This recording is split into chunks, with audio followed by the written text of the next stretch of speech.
G'day and welcome back to my channel. Now look what is back finally on the bench. Yes, it is the Warspite, the Airfix 1600 Warspite. It's a very old kit, over 60 years old in its tooling, and I have been completely restoring this, and it's been a little while since I've sort of come back to it, and there's been reasons for that. If you've watched my videos, there's been cyclones and floods and, you know, no power and no internet, all kinds of calamities. But we're past all that, and now we're back on the bench with the Warspite. Now, if you haven't seen the previous videos, I suggest you go back and look at them, because I've done so much of this. I rebuilt all the guns along the side here, right? The secondary armament, they're totally scratched and rebuilt, and they actually fit and they work. There's a whole camo scheme that went on it.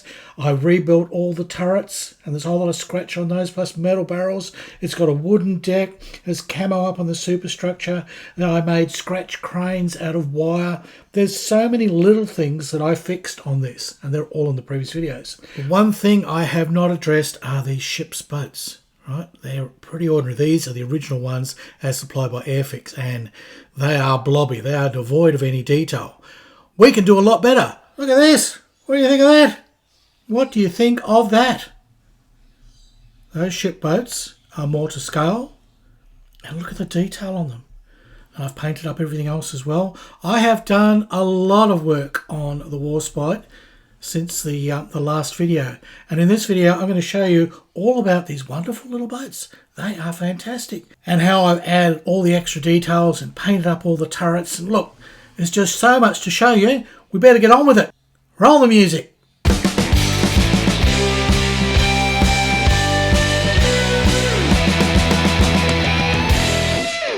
Well, I've been promising to do something about these ship boats for a while now, and I had purchased these from a lovely little company in New Zealand, Micro something or other.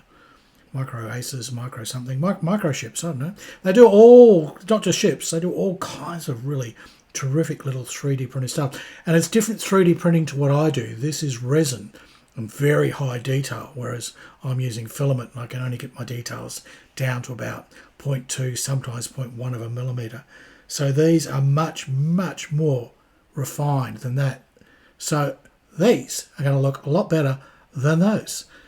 They come on trees and they have to be cut free. So you've got these supports. This is how they print them.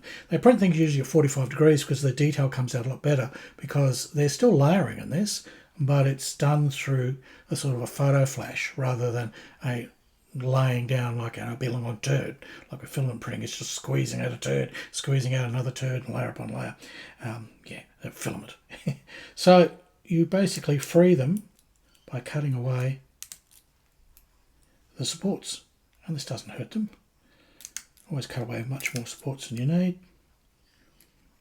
So I really cut right up hard, and then out it comes. Okay, so you can see it's got a ton of detail on it. And then I will carefully trim off the supports. You've got to be very careful there aren't any details there, like there's actually a tiny keel and a tiny little propeller there and everything, right? It's all on there. They are designed for 1/350 scale, but they've scaled them down to 1/600 for me for the Airfix kit. I'll clean those up, and then what you do is there's also, I don't know if I'm going to be capable of doing this, but we'll see, there are the supports, the little deck brackets, right? And they're probably worth putting on, because then at least the ship will sit upright and it's going to be easy to paint. This is a tiny little resin, but it's not 3D printed. I think this one was just basically like injection molded resin, and it was a replacement aftermarket part I got about 10 years ago when I did the first redo of the Warspite. So you know, it was my second build of the Warspite. What I'm doing now is my third build of the Airfix 1600 Warspite, and these are quite tricky. They're all open at the back. They've got heaps of little detail in there of all the workings and the gumminging and everything, and they're really lovely. But I paid as much for 4 of these little resin injected ones, and they are very fragile, much more fragile than the 3D printed ones, than all these little boats here that I got from Micromaster. So yeah, times have changed, but they're still quite good, and I rescued them from the old build, and I'm going to use them on this build. Well, these turned out to be the brackets ahead. They are so tiny, there's no way. In fact, I've lost a whole lot of them on the floor already. A couple of monsters eating them. So I've gone without brackets at the moment. I have just used some blue tack to tack them on to see how they fit. And the boats overall look pretty good. Yep, there's certainly a big improvement on what I had there before. The lifeboats towards the stern don't look too bad. These Admiralty launchers are not too bad, but unfortunately I bought the wrong size here for the speedboats. They work fine down here and they're a good little substitute in that spot, so I can use them there.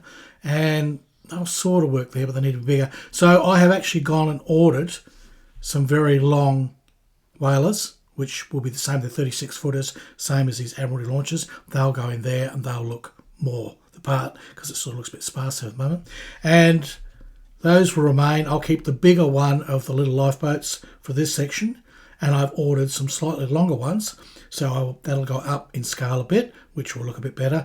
But I'll keep everything that I've bought, and I'll be able to use them because there's other spots, a little spot down here where a lifeboat has to sit, and there's another little spot over here with davits, and you have another little boat. So I'll be able to use all the ones from here, but I'll kind of rearrange them a bit. Anyhow, I think it's still worth it, and it's a great improvement if you can afford it. I mean, okay, look, the ship's boats all up now, what I've spent, basically the same as buying this whole model kit and probably a few extras. So yeah, it kind of doubles your build cost. So I wouldn't recommend it from that point of view. If you're trying to do a cheap build, just stay with the Airfix boats and maybe try and paint them up, make them look nice. But I wanted to try this out. This is actually my very first 3D aftermarket purchase. I normally don't. Normally, I design CAD, right? My own 3D stuff and print it. So this is a bit different. I tried to do that. I think you've seen previous videos. I had tried 3D designing and printing my own little boats, but they really didn't turn out that well. Certainly not as detailed as these ones. Then I tried just printing the top section with the rungs and trying to give a little bit of detail and put that on top of the lifeboats. And that sort of works. That's not too bad. That one wasn't the best fit, but I could have kept working with that. But still, they're a bit sort of blobby, and it was a lot of work, a lot of mucking around. And then that's why eventually I went, look, I'll bite the bullet this time, and I'll buy the 3D ones from MicroMaster. And they're great. They're really good. But it's a cheat. It is a cheat for your modelling, sure. And not what I normally do. So, because a few people accuse me, oh, you're losing the nostalgia of the kit. It's still an Airfix kit. Still got all the sort of problems and wonkiness of an Airfix kit. I've just kind of gone crazy with the boats. That's all.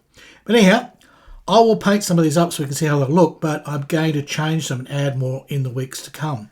But right now what I need to do is actually get some primer on those turrets. They haven't had any paint. Get some primer on these, get some primer on some of the parts of the deck. There's a bit of detail painting to do. While I wait for the base coat to dry on those 3D printed boats, there's quite a lot of stuff here that needs addressing as well. A lot of parts I'd already painted up fully, but things like the turrets, well, yeah, they haven't been painted at all. So I need to get a primer on those. While I was doing that, I thought, well, there's lots of other little things that need doing, and I tried to find all the little parts that haven't been put on. Only one's missing, and this is a tiny little widget here. I don't know what it is. It might be some sort of sonar, radar, something, detector. It's just a little thing, it could be the horn on the ship, who knows. But there's two of them and I am missing one. So I sort of had a look, and it's something I could sort of 3D print, but no, let's go old school. So actually I found a thin tube, well, cylinder, solid, right, and a tube that I could fit one into each other, right, so they just squish into each other, and that almost emulates the shape. It's the same size. So I can sort of fake one of those. That'll fit into the hole that goes in, I think it's this one here. So that fits perfectly in the little hole there. So that will glue in there nicely. And then all I've really got to do is cut that to the length that I want. I've got that setting. I'll get that worked out. I'll probably leave it a bit long while I paint. And that's the thing. Things need to be long. You need to be able to grab hold of them. So a lot of this stuff I'm leaving on the sprue. I'll paint it on the sprue. These little things I'm going to have to sort of blue tack them or sticky them to a card or something, paint those all up. Turrets, they can be basically put on a card. Usually I just drill holes in the card and put that in, blue tack it on the back side, so everything then can be painted. Now, there were areas on the deck which still needed the dark colour, and they hadn't because they'd been camo sprayed with the light colour, so I've quickly been hand painting in and touching up those. So that pretty well fixes all of that, and this is just about ready for full assembly. I've just got to double check everything and paint those other little parts. Basically, I think we're just about there as far as the super stretcher goes. It goes that way, I think. Yep, there we go. So that is all painted up now with the dark areas and the light areas. That was just, I was going to try and mask it, but oh, it's so much mucking around. I ended up just doing a trick where I take my colour, but I take it very thin. Like, I shake this up but find the thin stuff that's in there, or even thin out something with a little bit of thinner, and I drop it in like a flood, like a wash, right? So you drop it in, it floods all the way around, and it settles around the edges. Then you come out with your paint that's a little bit thicker and harder, and then you basically just paint in all the middle bits. And you don't have to worry then about trying to, oh, can I paint the edges? Because the wash, flood, has trickled into all of the little edges. And then you only have to come back second coat, fill in the middle. So that's a little tricky little thing. It's hard to show on camera because it's kind of very small and fiddly, but I have shown it before. But it's pretty simple. If you've got something like this, give it a try. Start with a very light wash, flood that in, let that all settle, and then come in with a thicker, almost unthin paint and dab in on your second coat. Now, another thing that needed addressing is the new 3D boats exposed the holes which were left by the old Airfix boats that had great big bloody, feet in them and tree trunks underneath them that popped in. So I need to do that. One trick with that is I use Perfect Plastic Putty, which is a water-based putty filler, and I just pushed it all through from this side. So that's the underside, messy, never going to get seen. But when I got to this side, right, to get them nice and flat, I kind of just tapped them with my finger. As you can see, I've got Perfect Plastic Putty. That all washes off with water. It's really good. And then licked a cotton bud, high tech here, and then with a cotton bud I went through and just wiped off the excess. And the Perfect Plastic Putty stays fine. You can even then roll, and that'll be fine for this object, because remember the boats are still going to be there, but there won't be gaping holes anymore. And I'll just probably hairy brush in that that camo colour, finish that off. So I'm all prepared, I'm all ready. I'll just get all these things now into the spray booth. Oh, another thing I did that I'd forgotten is on the foredeck here, right, there is, I painted all the camo, but there's a little section that has a little triangle, sort of little buttress. I think it's like a little wind or water protector, like a little, like one of these. I forget their names, they've got a name. And they stick up and they stop the wash coming in, so it might be a little wash barricade. And there's a little one that fits here. So I'm going to put that in, which will sit over my painted line. So it'll end up being a lot straighter than my hand painting, because the little piece will be a cut from here, and that'll just go in there perfectly to hide my painting. And that's the first coat. I'm just letting that dry, and then I'll put the second coat. Same sort of thing there. I put the wash in to get the edge, and then I've kind of just roughly sort of blocked it in. I'll put a second coat on that and make it nice and smooth. So that's where I'm up to. Lots of little fiddly sort of detail painting things. I'll get the boats out, I'll get all these out, and we can start assembling. In the end, I didn't need my little cardboard things with holes. I forgot I got all these little sticks, which are great. I got a whole thing of them, and I managed to put everything on there. So that is my scratch part. Okay, it's basic, but by the time it's painted up and it's in there, it'll look fine.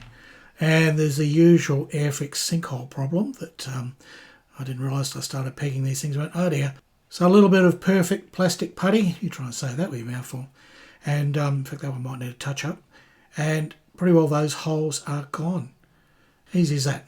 And I managed to find a way to position all these boats. I'm putting them on blue tack because there's just nothing to hold them with, and I couldn't make brackets for underneath. So blue tack it is for now. I may have to hand paint underneath, but that's fine. That can be hairy brushed if I need to. But we'll get a coat of primer on these, and then I can start detail painting them.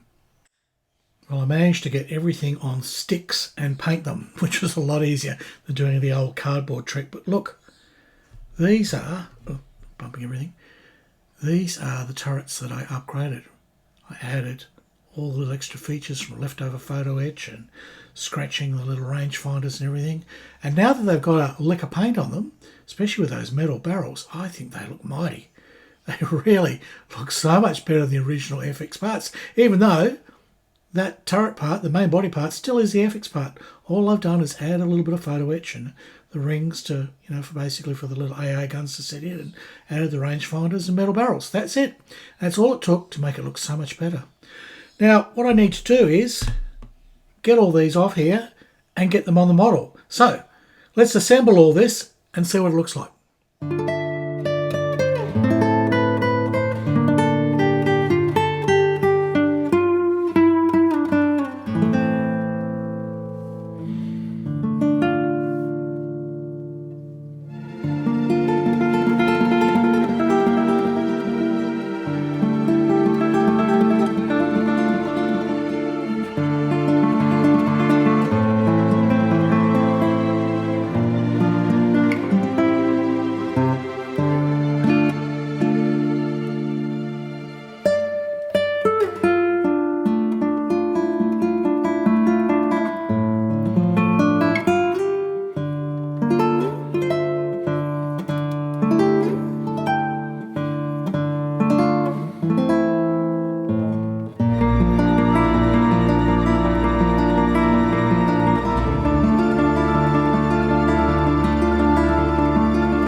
Starting to look much more like the Warspite now. Those battleship grade turrets are really looking terrific. I've got to put the AA guns in them yet. They're little photo etch things that I'll put in afterwards.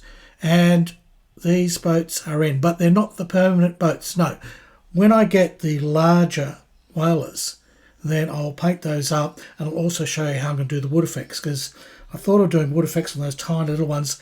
They're just too small for me to really show you on camera.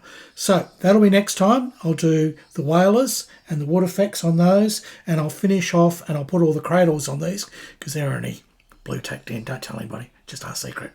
They're just blue tacked in for now. And they're so fiddly, I couldn't really shoot putting them in because they're just so tiny and fiddly. So that's what we've got to look forward to next time, is some wood effects, the whalers, which will fill up that boat deck, look really good, and I'll get the davits on. I also haven't put on little 4-inch guns. They've got to go on there yet, so I've got to add those. There's a few other little things that need to be added that were painted up on those sprues. Lots more to come, and masts and things. Oh, look, it's really a fun little kit. It really is. And it's not perfect. It's a bit wonky in places. That's half the charm of it. But I tell you what, it's got some very nice ships, boats. Certainly has. All right, look, if you've watched this far, then I thank you for hanging in there. And look, there are buttons down here, buttons, and they are battleship grey. Yep, that's what they say. Click on those buttons and see what will happen. And if you really want to help me out, you can buy me a curry. It's a website for that. Go there, donate 1 million curries, whatever you can afford. 1 million curries would be nice, yeah. Then I wouldn't have to work during the week and I could spend all my time building models. And wouldn't that be good? Yes, I know there's a lot of you who said, one guy said, stay inside and finish the Warspite. Don't go out. And I went, well, mate, I've got to earn a living and I've got to feed the cat and, it's just how the world is. I've got to go out sometimes. But I am going to spend a lot of my time on the Warspite from now on, and those will be the videos, and we'll get this damn thing finished. All right, that's it for now. Goodbye from Australia, and it's hooroo from Harry Denny.